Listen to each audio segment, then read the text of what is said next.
हाय दोस्तों, welcome back to my channel. आज की वीडियो में हम बात करने वाले हैं रिलैक्सो की परफॉर्मेंस चैलेंजेस और रिकवरी प्लान। रिलैक्सो फुटवेयर की परफॉर्मेंस आज से कुछ साल पहले तक काफ़ी स्ट्रांग थी, लेकिन धीरे धीरे ग्रोथ स्लो होने लगी। तो सवाल उठता है कि आखिर परफॉर्मेंस क्यों गिरी है, और सबसे इम्पोर्टेंट बात, अब कंपनी क्या कर रही है इस सिचुएशन से बाहर निकलने के लिए। आज की वीडियो में हम दोनों चीज़ों को देखेंगे। पहले दिक्कत क्या हुई और फिर रिलैक्सो कमबैक प्लान क्या कर रहा है। रिलैक्सो की रेवेन्यू FY25 में वीक रही ड्यू टू 6 खास रीजन से। उसमें से मैं सबसे पहले बात करूंगा, रूरल और मिडिल इनकम बायर्स की डिमांड लो थी, जिसका इफेक्ट हवाई सेगमेंट पे पड़ा। दूसरा, डिस्ट्रीब्यूटर्स ने नए डिजिटल सिस्टम्स को एक्सेप्ट नहीं कर रहे थे, जिसकी वजह से ट्रांजेक्शन स्लो हो गया। तीसरा, प्राइस हाइक नहीं लिया गया ड्यू कंपटीशन। और नंबर 4, ई कॉमर्स ग्रोथ भी फ्लैट रही है, पिछले साल की तरह इस बार भी 10% भी रही। और पांचवा, प्रीमियम प्रोडक्ट्स फोकस हुआ, लेकिन वॉल्यूम थोड़ा कम हो गया। नंबर 6, कुछ वीक डिस्ट्रीब्यूटर्स को हटा दिया गया, जिससे शॉर्ट टर्म सेल्स और इफेक्ट हुए। चलिए बात कर लेते हैं परफॉर्मेंस और चैलेंजेस। एक टाइम पे एक फास्ट ग्रोइंग कंपनी जो स्ट्रॉन्ग ब्रांड, स्ट्रॉन्ग प्रेजेंस और रिलायबल प्रोडक्ट्स के साथ था, लेकिन पिछले कुछ सालों में कंपनी की परफॉर्मेंस लो हो गई। ग्रोथ में रुकावट आई और मार्जिन्स पे भी प्रेशर रहा है। अब कंपनी ने कुछ सॉलिड स्टेप्स लिए हैं, नए सिस्टम्स, नई स्ट्रैटेजीज और नए फोकस एरियाज, ताकि बिजनेस को वापस ट्रैक पे लाया जा सके। चलिए समझते हैं कि रिलैक्सो अब क्या कर रही है और कैसे ये अपने फ्यूचर को दोबारा स्ट्रॉन्ग बना रही है। रिलैक्सो एक रेवेन्यू गिरने का पहला reason weak consumer sentiment, specially rural और मिड इनकम सेगमेंट में। रूरल और लोअर मिडिल क्लास कंज्यूमर्स की परचेजिंग पावर वीक हो गई थी। इसका डायरेक्ट इम्पैक्ट पड़ा रिलैक्सो की हवाई सेगमेंट पे, जो सबसे सस्ता और वॉल्यूम ड्रिवन प्रोडक्ट है। हवाई चप्पल की सेल्स लगभग 2% गिर गई, क्योंकि लोगों ने परचेस पोस्टपोन कर दिया या अवॉइड किया। पुराना सिस्टम के मॉडल में रिलैक्सो अपना माल बल्क में होलसेलर्स और डिस्ट्रीब्यूटर्स को देता था। उसके बाद जो भी सेल होता था वो पूरा डिस्ट्रीब्यूटर्स के ऊपर छोड़ दिया जाता था।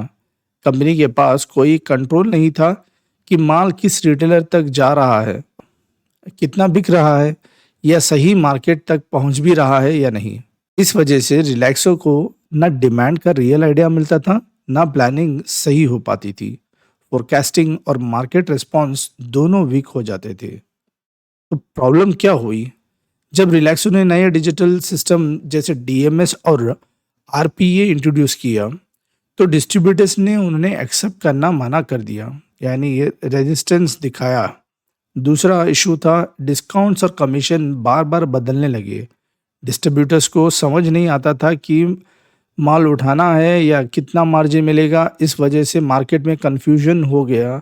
और तीसरा प्रॉब्लम, कुछ डिस्ट्रीब्यूटर्स टाइम्स पे पेमेंट नहीं कर रहे थे, जिसकी वजह से कंपनी के लिए क्रेडिट रिस्क बन गया। सोल्यूशन नंबर 1, रिलैक्सो ने एक नया ऐप लॉन्च किया है, जिसका नाम है रिलैक्सो परिवार। इस ऐप के थ्रू जब रिटेलर माल स्कैन करके खरीदता है, तो उसे 2 से 7% तक इंसेंटिव मिलता है, जो उसकी परचेज क्वांटिटी पे डिपेंड करता है। अब तक 75,000 रिटेलर्स ने ये ऐप डाउनलोड किया है और उनमें 6,000 एक्टिवली यूज़ कर रहे हैं। सबसे इम्पोर्टेंट बात, इस ऐप के ज़रिए कंपनी को रियल टाइम डेटा मिलता है। ये डेटा हेल्प करता है कि समझने में कि कौन से रीजन में कितना माल बिक रहा है और कैटेगरी के डिमांड ज़्यादा है। इससे ये पता चलेगा कि इंडिया के किस रीजन में कितना माल बिक रहा है। Solution number 2, DMS, distributor management system. इसके थ्रू डिस्ट्रीब्यूटर का सेल और stock data real time track हो रहा है। ट्रांसपेरेंसी बढ़ रही है और सिस्टम ज़्यादा ऑर्गेनाइज हो गया है। हाँ, कुछ डिस्ट्रीब्यूटर्स अभी भी चेंज से खुश नहीं हैं, लेकिन रिलैक्सो ने इस पे इम्प्लीमेंट करने का पक्का फैसला किया है, क्योंकि लॉन्ग टर्म में ये सिस्टम बिजनेस के लिए ज़रूरी है। Solution number 3, distributor clean up. जो डिस्ट्रीब्यूटर्स नए सिस्टम को एक्सेप्ट नहीं कर रहे थे या कोऑपरेट नहीं कर रहे थे, उन्हें सिस्टम से हटा दिया गया है। रिलैक्सो अब 100 नए डिस्ट्रीब्यूटर्स को ऐड कर रहा है, लेकिन सिर्फ उन्हीं को जो क्वालिटी मेंटेन कर रहे हैं, डिजिटल सिस्टम से जैसे डीएमएस और आरपीओ को फॉलो कर रहे हैं। फोकस अब क्वांटिटी नहीं, क्वालिटी डिस्ट्रीब्यूटर्स पे है जो ट्रांसपेरेंट और टाइम पे पेमेंट करें। कुछ डिस्ट्रीब्यूटर्स को बंद भी कर दिया है जो क्रेडिट पे चल रहे थे, यानी जो टाइम पे पेमेंट नहीं दे रहे थे उनके साथ काम करना बंद कर दिया है। सोल्यूशन नंबर 4, अब रिलैक्सो अपने सेल्स ऑफिसर को सीधा मार्केट में भेज रहा है। ये लोग रिटेलर के डायरेक्टली मिल रहे हैं, उनके नीड समझ रहे हैं और कंपनी के प्रोडक्ट्स को बेटर तरीके से प्रमोट कर रहे हैं। डिस्ट्रीब्यूटर्स पे जो पूरा डिपेंडेंसी था पहले, वो अब कम हो गया है। कंपनी अब ये डिसाइड कर रही है कि जिस शॉप पे क्या माल देना है, कितना देना है और कब देना है। यानी कंपनी के लोग अब खुद फील्ड में जाके रिटेलर से सीधा काम कर रहे हैं। सोल्यूशन नंबर 5, रिलैक्सो ने अपना प्रोडक्ट पोर्टफोलियो अलग अलग चैनल्स के लिए टेलर किया है। जनरल ट्रेडिंग के लिए एक अलग रेंज बनाई गई है, जबकि ई कॉमर्स के लिए एक स्पेसिफिक लाइन डिज़ाइन की गई है। ये इसलिए किया गया है ताकि दोनों चैनल्स के बीच प्राइसिंग कॉन्फ्लिक्ट ना हो और प्रोडक्ट पोजीशनिंग क्लियर रहे। अब 1200 से 2500 के बीच नए स्नीकर्स लॉन्च किया जा रहा है जो आज की यूथ के टारगेट करती है। स्पार्क्स ब्रांड को यूज़ करके रिलैक्सो यंगर जनरेशन को अट्रैक्ट करना चाहता है। यानी e commerce portfolio specifically redesign किया गया है नए फैशन ट्रेंड्स और कस्टमर्स बिहेवियर के हिसाब से। सोल्यूशन नंबर 6, कंपनी अब अपनी रिटेल प्रेजेंस को एक्टिवली एक्सपैंड कर रही है। इस साल 50 नए रिटेल स्टोर्स ओपन किया जा रहा है, जिसमें कुछ स्पार्क्स के एक्सक्लूसिव स्टोर्स भी शामिल हैं। इसके अलावा रिलैक्सो 100 करोड़ का कैपिटल एक्सपेंडिचर कर रहा है, जिसमें फोकस नए प्रोडक्ट्स मोल्ड्स बनाने पे ताकि नए डिज़ाइन मार्केट में लाया जा सके। साथ ही कंपनी एनर्जी पे भी काम कर रही है, जैसे सोलर पावर प्लांट्स लगाना और फ्यूल एफिशिएंट बॉयलर्स इंस्टॉल करना।